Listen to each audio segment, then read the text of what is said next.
Hola hermanos, hoy nos toca hablar de la doctrina del Espíritu Santo. Seguimos hablando, ¿no?, de la doctrina cristiana. Y la verdad es que esta doctrina del Espíritu Santo es una doctrina olvidada. No se habla mucho de esta doctrina y creo que hay algunas razones para eso. La mayor parte es que no hemos estudiado verdaderamente el Espíritu y su obra, entonces no enseñamos al respecto. Y por el otro lado, hay muchos hoy en día que enseñan falsamente acerca del Espíritu Santo. Es decir, se enfatiza demasiado el Espíritu Santo de una manera no bíblica. Y yo hace varios años era responsable de enseñar a los jóvenes de nuestra iglesia y yo enseñaba las doctrinas básicas de la fe cristiana. Yo pensé que, era importante que aprendieran algunos conceptos básicos sobre la doctrina, sobre la fe de Cristo. Y yo estaba estudiando para enseñar sobre esta doctrina del Espíritu Santo y yo encontré que muchos libros no decían mucho acerca de él. De hecho, un libro que yo tenía la doctrina del Dios del Padre, de Cristo, obviamente, y luego saltaba al siguiente capítulo, ni hablaba del Espíritu Santo. Pero hermanos, no podemos permitir que las falsas enseñanzas acerca del Espíritu Santo nos impiden estudiar lo que dicen las Escrituras sobre Él. Entonces, en nuestro estudio de hoy vamos a ver primero quién es el Espíritu Santo y luego lo que hace el Espíritu Santo. Entonces, primero, ¿quién es? Bueno, para decir quizás el obvio, el Espíritu Santo es una persona de la Trinidad. Es verdaderamente Dios, como el Padre es Dios, como el Hijo es Dios. Podemos leer en Hechos capítulo 5, versículos 3 y 4. Pero Pedro dijo: Ananías, ¿por qué ha llenado Satanás tu corazón para mentir al Espíritu Santo y quedarte con parte del precio del terreno? Mientras estaba sin venderse, ¿no te pertenecía? Y después de vendida, ¿no estaba bajo tu poder? ¿Por qué concebiste este asunto en tu corazón? No has mentido a los hombres, sino ¿a quién? A Dios. Bueno, en la primera parte de este pasaje dice que estás mintiendo al Espíritu Santo y al final dice no has mentido a los hombres sino a Dios. ¿Por qué? Porque el Espíritu Santo es Dios. Es el mismo mentir al Dios como mentir al Espíritu Santo, porque el Espíritu Santo es Dios. Y bueno, también hay muchos versículos en la Biblia donde el Espíritu Santo es mencionado con Dios el Padre y con Jesús, las tres personas de la Trinidad juntos. ¿Por qué? Porque adoramos un Dios en tres personas, ¿no? Dice en Mateo 28, 19, ¿no?, la gran comisión: vayan pues y hagan discípulos de todas las naciones, bautizándolos en el nombre del Padre y del Hijo y del Espíritu Santo.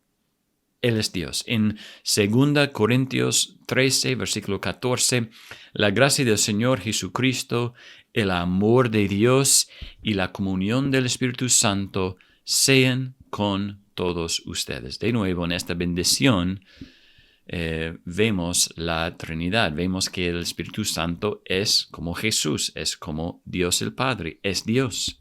Bueno, en 1 Pedro 1, versículo 2, según el previo conocimiento de Dios Padre por la obra santificadora del Espíritu, para obedecer a Jesucristo y ser rociados con su sangre. Entonces, de nuevo vemos el Espíritu Santo junto con Dios el Padre, el Dios el Hijo en Jesucristo. Entonces, siendo verdaderamente Dios, el Espíritu Santo comparte los mismos atributos que el Padre y el Hijo, ¿no? Incluyendo la omnisciencia, la omnipotencia y la eternidad. No es que el Espíritu Santo es Dios, pero de menor calidad, no. Comparte todos los atributos que Dios, porque Él es Dios, ¿no? Y vemos esto en 1 Corintios 2:11, porque entre los hombres, ¿quién conoce los pensamientos de un hombre sino el espíritu del hombre que está en él? Asimismo, nadie conoce los pensamientos de Dios sino el espíritu de Dios. Es decir, que Él conoce todo. Lucas 1, versículo 35.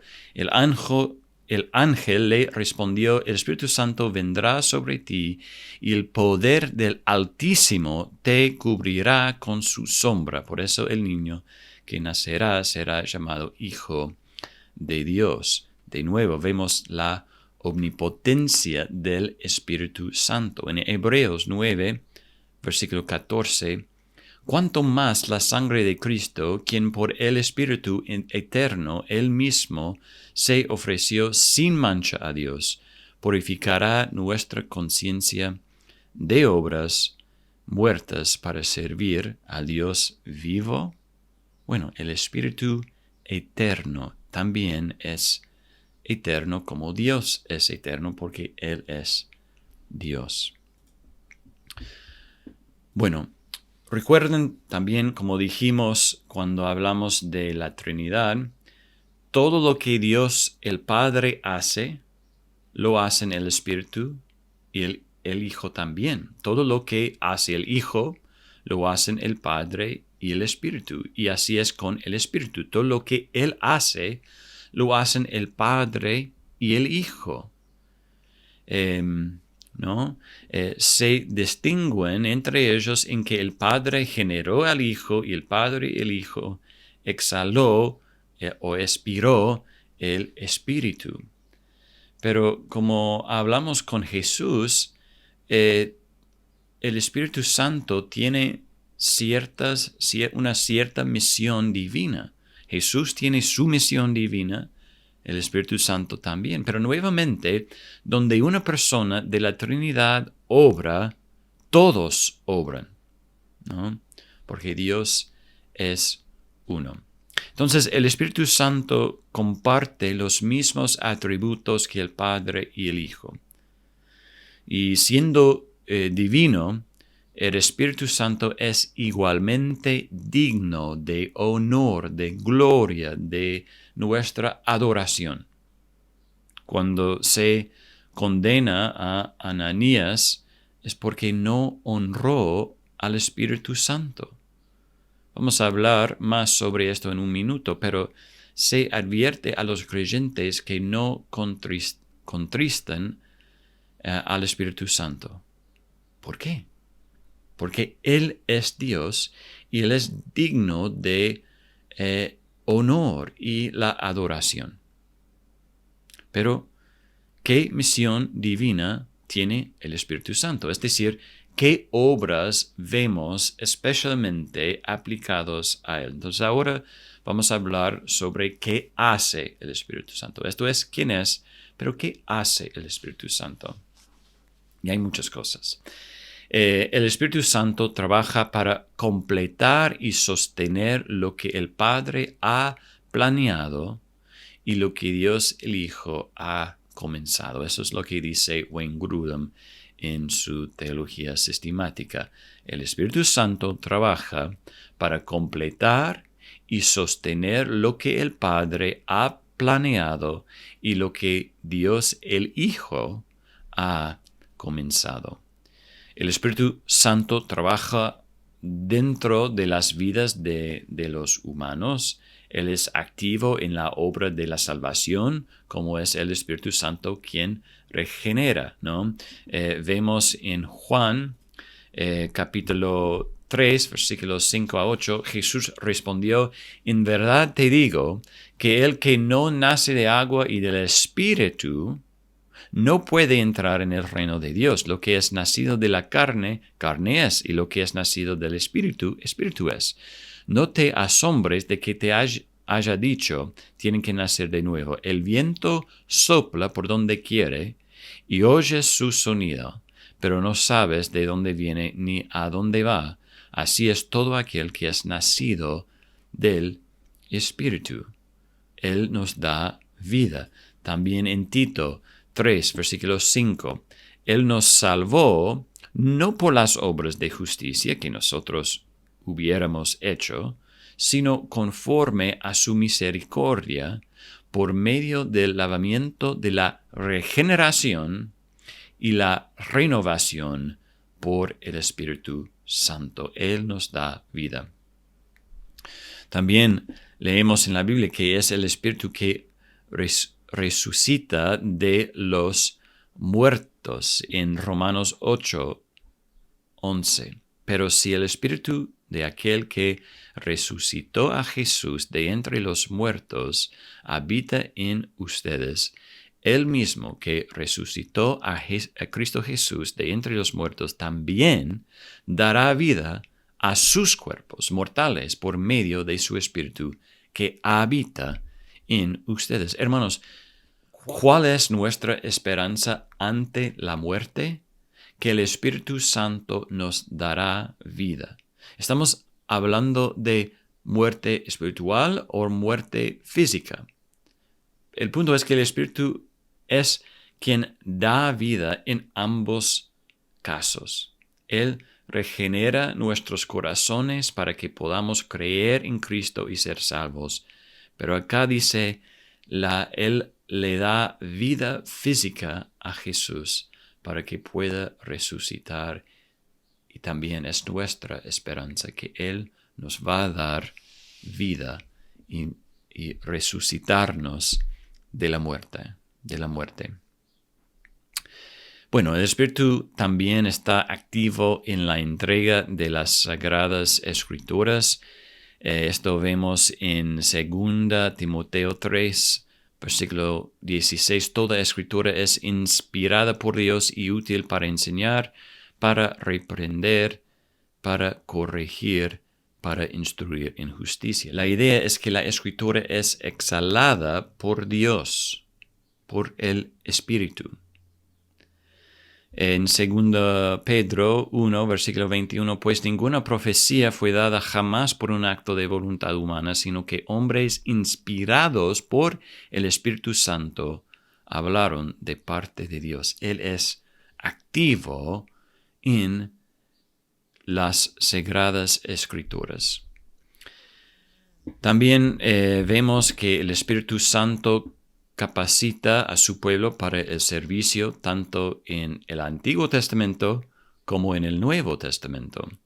Y no tenemos tiempo en esta lección para hacerlo, pero valdría la pena estudiar la obra del Espíritu Santo en el Antiguo Testamento. Normalmente cuando hablamos del Espíritu Santo vamos directamente al Nuevo Testamento y con razón.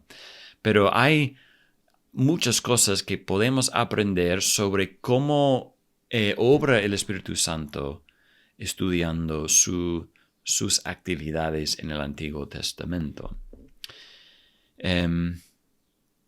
Pero una de las cosas que podemos encontrar en el Antiguo Testamento es que Él equipa al pueblo de Dios para el servicio.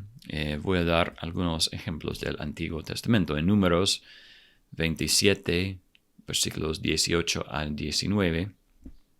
Y el Señor dijo a Moisés: Toma a Josué, hijo de Nun, hombre en quien está el Espíritu, y pon tu mano sobre él, y haz que se ponga delante del sacerdote Eleazar y delante de toda la congregación, e impártele autoridad a la vista de ellos, en quien está el Espíritu. Él está listo para ser el líder del pueblo de Dios porque tiene el Espíritu Santo. En Deuteronomio 34, versículo 9, y Josué, hijo de Nun, estaba lleno del espíritu de sabiduría, ¿no? De nuevo, vemos que es el espíritu que capacita a Josué para su rol como el líder del pueblo de Dios después de Moisés. En 1 Samuel 16:13, entonces Samuel tomó el cuerno de aceite y lo ungió en medio de sus hermanos. Está hablando de David, ¿no? Y el Espíritu del Señor vino poderosamente sobre David desde aquel día en adelante. Luego Samuel se levantó y se fue a Ramá. Entonces vemos la importancia del Espíritu Santo en equipar al pueblo de Dios para el servicio. En Josué, en Samuel. Y bueno, cuando llegamos al Nuevo Testamento, vemos lo mismo con Jesús mismo. En Lucas capítulo 4, Jesús regresó a Galilea en el poder del Espíritu, y las nuevas acerca de él se divulgaron por toda aquella región, y enseñaba en sus sinagogas, siendo alabado por todos. Él regresó a Galilea en el poder del Espíritu.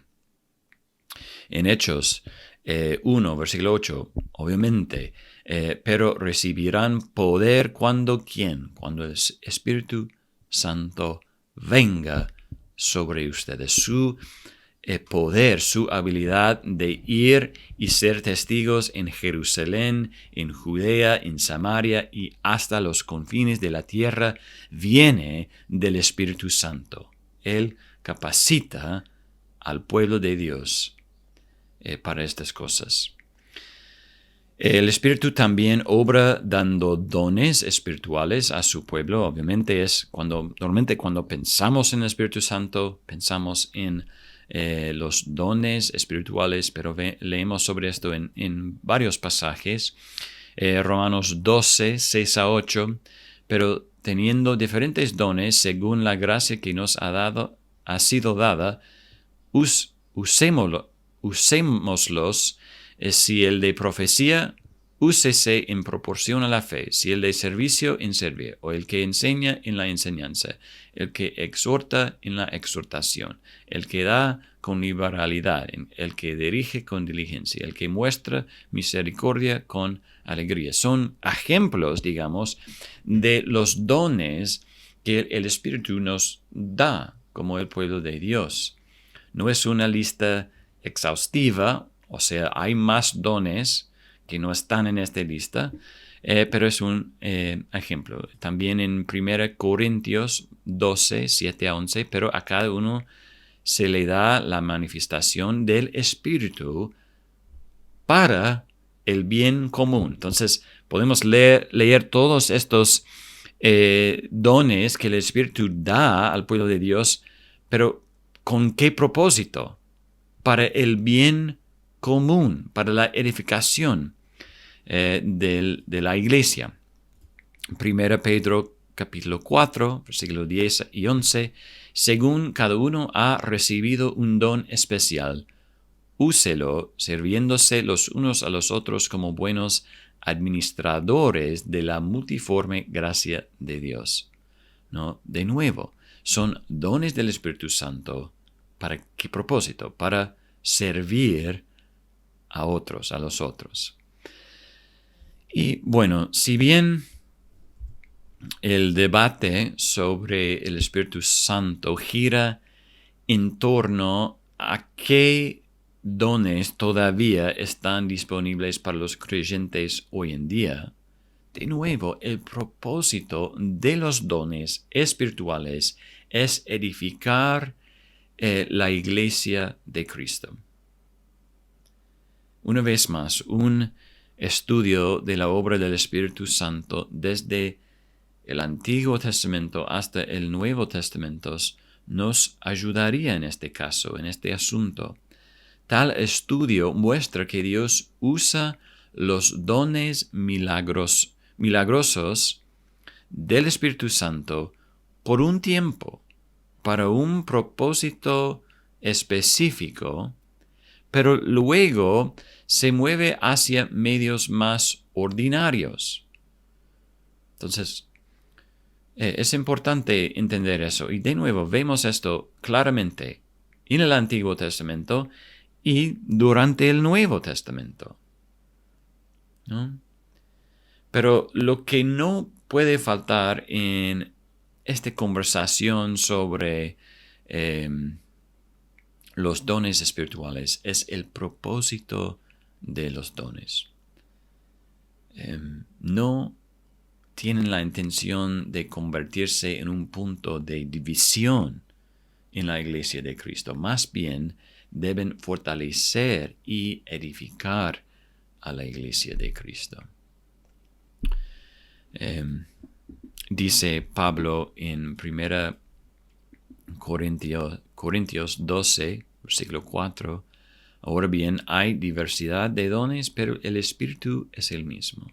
Versículo 12, porque así como el cuerpo es uno y tiene muchos miembros, pero todos los miembros del cuerpo, aunque son muchos, constituyen un solo cuerpo, así también es Cristo. Entonces, ven que el punto de los dones espirituales es unificar, es edificar la iglesia. De nuevo en versículo 14, porque el cuerpo no es un solo miembro, sino muchos.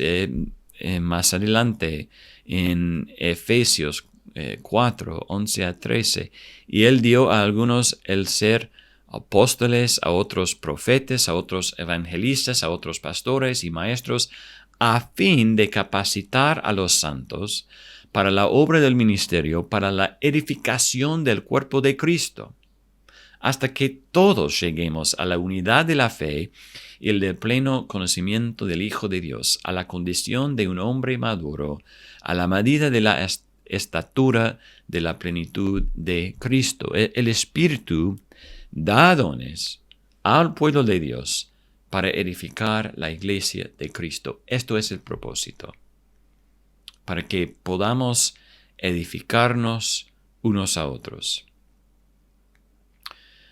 Bueno, también encontramos en la Biblia que el Espíritu Santo obra en la vida de los creyentes para convencerlos del pecado y purificarlos del pecado. En Juan 16, 8 a 11, y cuando Él venga, esto Jesús está hablando, ¿no? Cuando Él venga, cuando el Espíritu Santo venga, convencerá al mundo de pecado, de justicia y de juicio, de pecado porque no creen en mí, de justicia porque yo voy al Padre y ustedes no me verán más, y de juicio porque el príncipe de este mundo ha sido juzgado. También en 1 Corintios 6, 9 a 11. ¿Y no saben que los injustos no heredarán el reino de Dios? No se dejen engañar, ni los inmorales, ni los idólatras, ni los adulterios, ni los afeminados, ni los homosexuales, ni los ladrones, ni los ávaros, ni los borrachos, ni los difamadores, ni los estafadores heredarán el reino de Dios. Y esto eran algunos de ustedes. Pero fueron lavados, pero fueron santificados, pero fueron justificados en el nombre del Señor Jesucristo y en el Espíritu de nuestro Dios. Él nos convence del pecado, Él nos lava del pecado, ¿no? En Tito 3:5, dice, Él nos salvó no por las obras de justicia que nosotros hubiéramos hecho, sino conforme a su misericordia, por medio del lavamiento de la regeneración y la renovación por el Espíritu Santo. Él nos convence, Él nos purifica del pecado. Bueno, ¿qué más hace el Espíritu Santo? Él da dirección, Él guía a su pueblo, ¿no? Es algo que vemos en el Antiguo Testamento y también en el Nuevo Testamento. En Isaías 30, versículo 1, leemos: «Ay de los hijos rebeldes, declara el Señor, que ejecuten planes, pero no los míos, y hacen alianza, pero no según mi espíritu, para añadir pecado sobre pecado». Entonces, esto es un ejemplo negativo, digamos, pero el punto es que deben confiar en el Espíritu Santo antes de hacer cualquier alianza. Deben ser guiados por Él y no por sus deseos de ser salvados por otro rey, ¿no? En Hechos 8:27, Él se levantó y fue. Esto es la historia de Felipe, ¿no? Y había un eunuco etíope, alto oficial de Candace, reina de los etíopes, el cual estaba encargado de todos sus tesoros, que había venido a Jerusalén para adorar, y regresaba a su país sentado en su carruaje, y leía el profeta Isaías, y el Espíritu dijo a Felipe: «Ve y júntate a ese carruaje».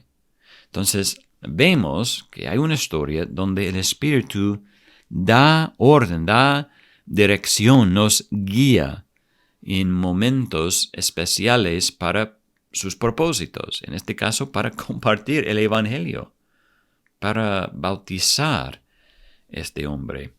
En Romanos 8:26, de la misma manera, también el Espíritu nos ayuda en nuestra debilidad. No sabemos orar como deberíamos, pero el Espíritu mismo intercede por nosotros con gemidos indecibles. Entonces, Él nos convence, Él nos da dirección, Él nos guía cuando ni sabemos qué decir, qué orar. Él nos da las palabras. El Espíritu también obra para dar seguridad a los creyentes de su salvación. En Romanos 8:15-17, pues ustedes no han recibido un espíritu de esclavitud para volver otra vez al temor, sino que han recibido un espíritu de adopción como hijos, por el cual clamamos: Abba, Padre. El Espíritu mismo da testimonio a nuestro espíritu de que somos hijos de Dios. Es decir, nos da la seguridad de la salvación. Y si somos hijos, somos también heredores de Dios y coherederos con Cristo, si en verdad padecemos con Él, a fin de que también seamos glorificados con Él. Él da testimonio a nuestro espíritu de que somos hijos de Dios. En 1 Juan, en muchas partes de 1 Juan, pero 2 versículos, dice: el que guarda sus mandamientos permanece en Él y Dios en Él. Y en esto sabemos que Él permanece en nosotros por el Espíritu que nos ha dado. El hecho de que el Espíritu Santo habite en nosotros nos da seguridad de la salvación. La convicción, cuando Él nos convence de nuestros pecados, a veces es difícil, pero muestra que realmente somos hijos de Dios. En capítulo 4, versículo 13, en esto sabemos que permanecemos en Él y Él en nosotros, en que nos ha dado de su Espíritu. ¡Qué promesa!